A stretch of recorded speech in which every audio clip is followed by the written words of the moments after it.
Feldenkrais. Have you ever heard of that?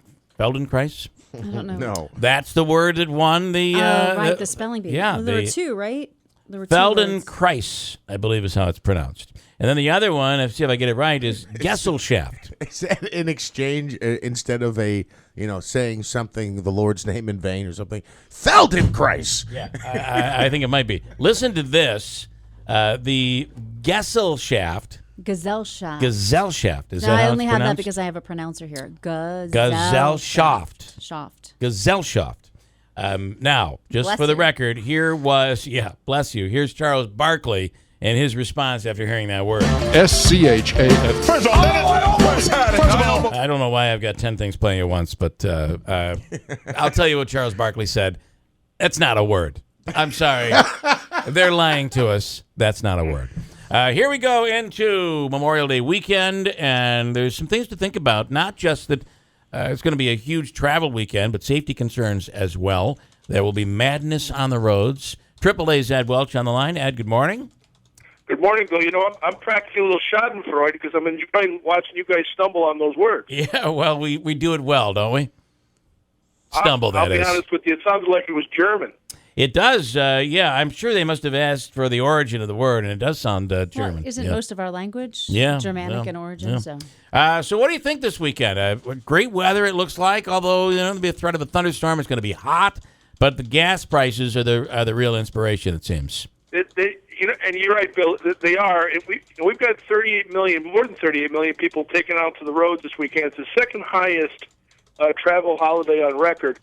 What's interesting is 89% are going by car, and that is a record for as long as AAA has been keeping records as far as the percentage of people going by car. Wow. So I think the cheap gas prices, obviously, and let's face it, who wants to wait in line for the TSA? Well, and that is yeah, you're right. I mean, think about and there's been a lot of news about those long lines at airports. And it's a shame because airfares are about 15% lower this weekend, which is a great bargain. It's 15% lower than last year. Hey, Ed, of course, the airlines spend a lot of money on fuel, so that's where the savings is.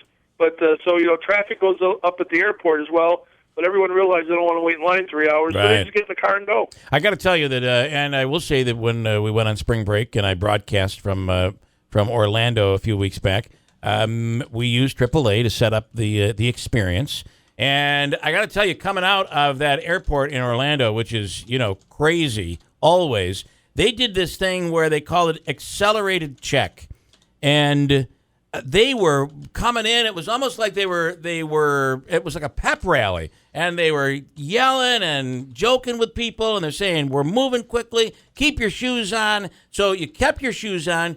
Everything went into your bag. No computers had to be turned on. They were running everything through, and it was like you were walking at a regular pace down the sidewalk going through security.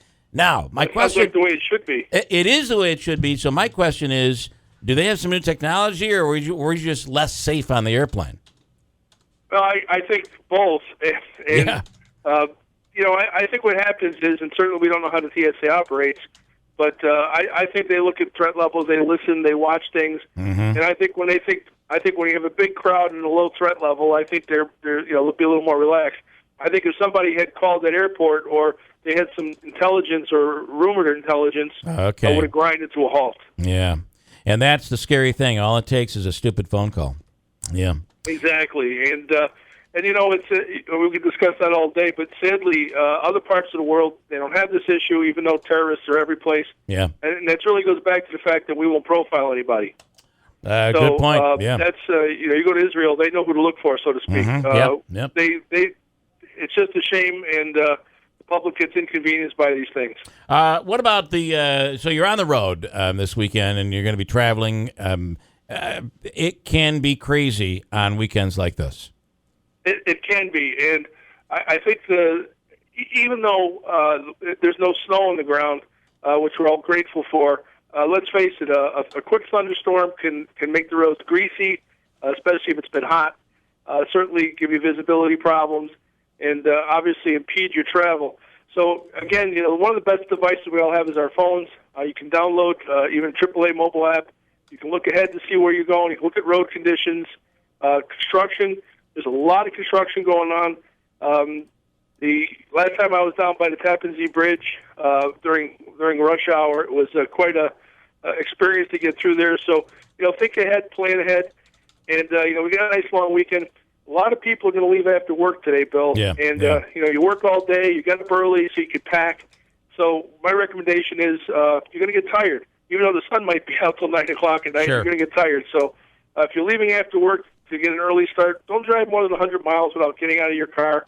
Grab a cup of coffee. All that stuff works. And, what we try to do, especially like going to New York City, is, or even if I'm driving to Myrtle Beach, you want to avoid that D.C. area. The time you leave is really important, and maybe it's worth taking an extra day to leave really early in the morning or to leave at a certain time so you're avoiding however you time it. You're exactly right. When I go down to the city, I make sure that I'm over the bridge, so to speak, before 1 p.m. Yeah. And anytime after that, it can get crazy anytime. Sure. I've taken 20 minutes to get from basically, down on Hutchinson Parkway, down from the Bronx all the way to Long Island in 20 minutes, and I've taken 2.5 hours. Yeah, it can be. It's really the time of day, yeah. And you're exactly right about that. And if you're coming the other way, you want to be over the bridges before 1 p.m. as well.